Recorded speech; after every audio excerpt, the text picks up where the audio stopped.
C'est l'heure de votre journal de l'Afrique. Soyez les bienvenus dans cette édition. À la une de l'actualité sur le continent, la prestation de serment d'Évariste Ndayishimiye. Il dirigera le Burundi ces 7 prochaines années. Dans son discours d'investiture, le président a rendu un hommage appuyé à son prédécesseur, Pierre Nkurunziza. Au Mali, la fronde se poursuit. L'imam Dicko appelle à une nouvelle mobilisation ce vendredi. Dans son viseur, le président Ibrahim Boubacar Keïta. La CEDEAO tente une médiation. Une délégation est arrivée sur place. Et puis à suivre également ce reportage de nos équipes à Libreville au Gabon. Les autorités ont prolongé le confinement partiel de la capitale. Faute de contrat, plusieurs entreprises redoutent désormais la faillite. Mais avant de développer ces titres, ces images qui nous parviennent d'Anyama, c'est en banlieue d'Abidjan, en Côte d'Ivoire. Au moins 13 personnes ont péri ce jeudi matin dans un glissement de terrain. Le bilan pourrait encore s'alourdir. Portés par l'espoir de retrouver des survivants, les habitants poursuivent leurs efforts. Selon les premiers témoignages, un pan de colline s'est effondré sur une vingtaine de maisons en contrebas. De très fortes pluies se sont abattues sur la ville ces derniers jours. Écoutez. Il y a eu de fortes précipitations de la nuit de mercredi à jeudi, et ces précipitations ont entraîné un éboulement avec coulée de boue. Et toutes les maisons qui étaient sur le flanc de ce talus-là ont été emportées, une vingtaine de maisons. Le bilan? Le bilan pour l'instant, il a été communiqué par le ministre de la Sécurité. Le bilan provisoire de 13 personnes décédées, des personnes secourues, mais c'est un bilan provisoire. Les recherches se poursuivent. L'image du jour maintenant, celle d'Évariste Ndayishimiye à genoux. Élu en mai dernier, le président du Burundi a officiellement été investi ce jeudi.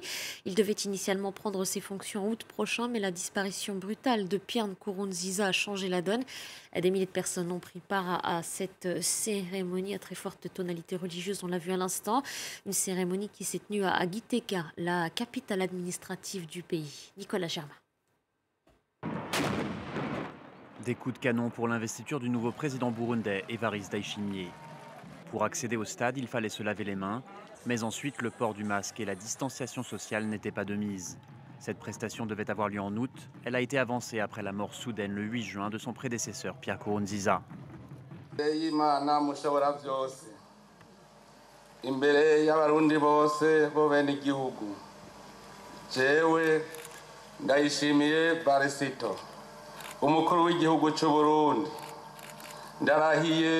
Après une période de grave tension politique, certains Burundais espéraient qu'il aurait un discours plus réconciliateur que son prédécesseur.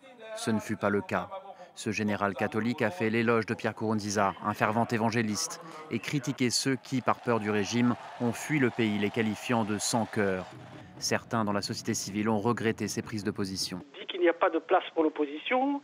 On ressent un manque de rupture. C'est une continuité, mais beaucoup plus belliciste, avec un homme qui sera moins religieux, moins flou, et beaucoup plus clair sur le fait qu'il veut s'attaquer à toute forme de contradiction, à tout débat. Évariste Ndayishimiye a quand même été le premier haut responsable burundais à reconnaître la présence du Covid-19 dans le pays. Pierre Nkurunziza disait, lui, que Dieu avait purifié l'air du Burundi. Mais beaucoup de Burundais se demandent si lui-même n'est pas mort du virus. Une source médicale a affirmé à l'AFP qu'il était en détresse respiratoire au moment de sa mort. La délicate mission de la CEDEAO au Mali. Une équipe de diplomates est allée désamorcer la crise en cours. Depuis plusieurs semaines, un vent de contestation souffle sur la présidence. À la tête de ce mouvement, l'imam Mamadou Dicko, il appelle justement de nouvelles manifestations ce vendredi. Je vous propose d'écouter ces quelques témoignages. Tout le monde en a marre, même moi j'en ai marre. On en a marre, rien ne marche, tout est bloqué à cause de ça. Ça ne fait pas plaisir. On est en train de tuer nos frères, nos grands frères, nos oncles. Et Ségou, Diavali, là, c'est à combien de kilomètres de Bamako? C'est parce que quand on va être privé de cette liberté-là, c'est ce jour-là qu'on va comprendre les choses clairement. La situation est inchangée. Il faut qu'il y ait ce marché qu'il arrive à poser des actes concrets. Et merci qu'on nous n'a pas là quoi. Au digo erega merci nous chama plupart. Bon, avant que Jaguaro ni jamanade il veut faire nos réclamations avec ni majigi ani fait. À Kinshasa, la présidence de la CENI pose toujours question. Les représentants des différentes confessions religieuses n'ont pas réussi à se mettre d'accord sur le nom d'un candidat. La plateforme d'opposition Lamuka plaide pour des réformes au sein de l'institution, étape selon elle nécessaire à la crédibilité des prochaines élections. On fait le point sur les débats de ces derniers jours avec Clément Bonneau. En RDC, les textes prévoient que le président de la Commission électorale nationale indépendante, la CENI, soit issu de la société civile. Et ce sont traditionnellement les confessions religieuses qui se chargent de le désigner. Elles se sont rencontrées la semaine dernière, mais n'ont pas réussi à se mettre d'accord sur un candidat commun. 6 des 8 confessions religieuses ont plébiscité la candidature de Ronsard Malonda, qui est l'actuel secrétaire exécutif national de la CENI.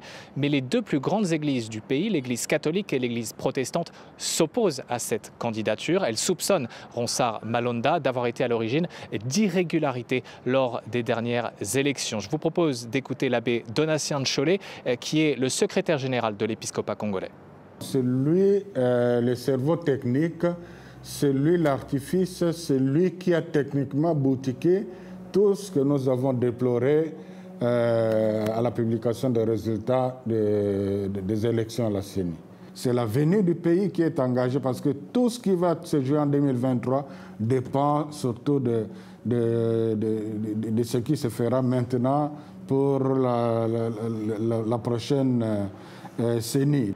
Le débat autour de la succession à la CENI a également fait réagir l'opposition. Dans un communiqué, la plateforme Lamuka demande notamment des réformes avant la désignation d'une nouvelle équipe à la tête de la CENI. Pour le moment, en tout cas, les discussions semblent au point mort. Pour débloquer la situation, le président Félix Tshisekedi lui-même pourrait intervenir. Selon plusieurs sources, il aurait rencontré ces derniers jours plusieurs leaders de confessions religieuses.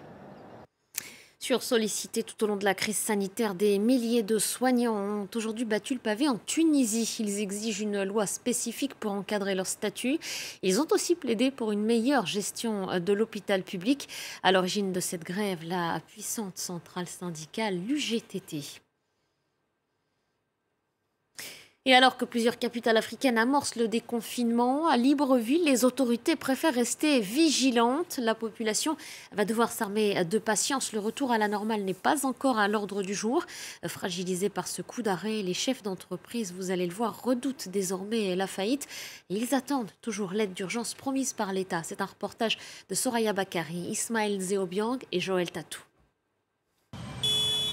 Au cœur de Libreville, sous confinement partiel, une activité économique au ralenti. Sur cette artère commerciale, de nombreux magasins fermés, frappés par l'impact de la crise sanitaire. Et vous allez malheureusement constater que les bureaux sont vides. Non loin, Stéphane dirige cette PME de conseil en environnement.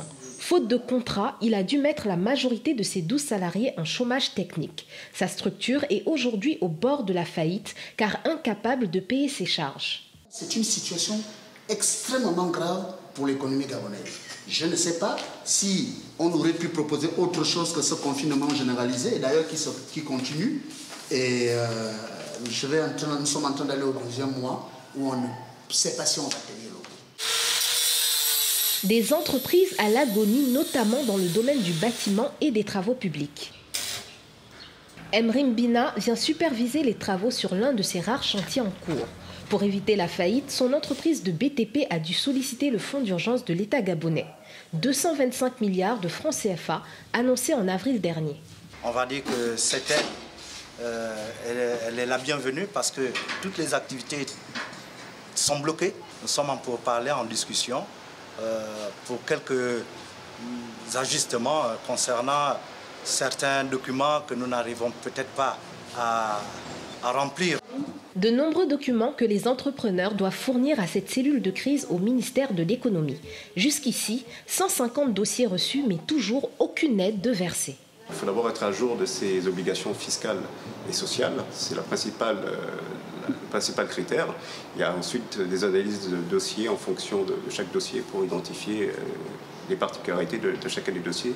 Le respect d'obligations fiscales et sociales, un critère qui risque d'écarter du dispositif d'aide des milliers de petits entrepreneurs gabonais, notamment ceux du vital secteur informel. Le Kenya représentera l'ensemble du continent aux Nations Unies. Le pays va faire son entrée au Conseil de sécurité comme membre non permanent. Un diplomate y occupera un siège pour les années 2021-2022.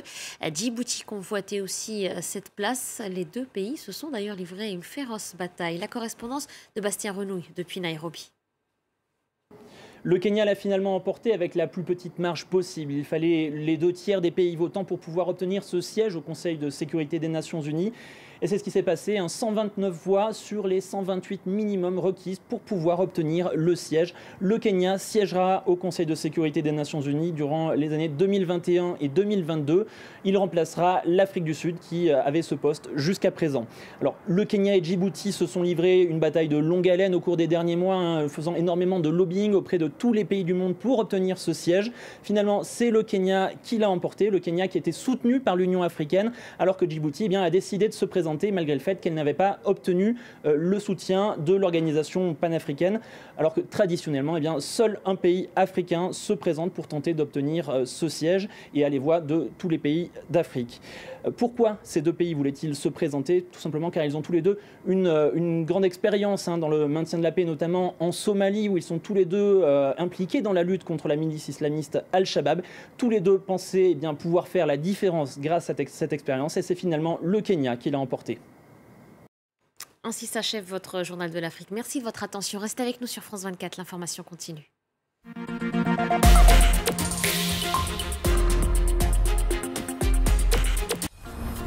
À Madagascar, les femmes mènent un combat sans relâche pour leur hygiène corporelle en période de menstruation. Pouvoir se laver à l'eau claire est un luxe inconnu pour ces jeunes femmes. Les règles, ce sujet tabou dont on ose parler. Si votre fille vous demande d'acheter des serviettes hygiéniques, comment vous réagissez? J'ai honte. Comment? Je ne peux pas. Non, je n'y arrive pas. Les générations s'opposent, les croyances divisent. Des associations et des centres voient le jour afin de briser le tabou et d'éduquer les jeunes femmes à mieux appréhender leur menstruation. Retrouvez-moi cette semaine dans Reporter sur France 24 et France24.com.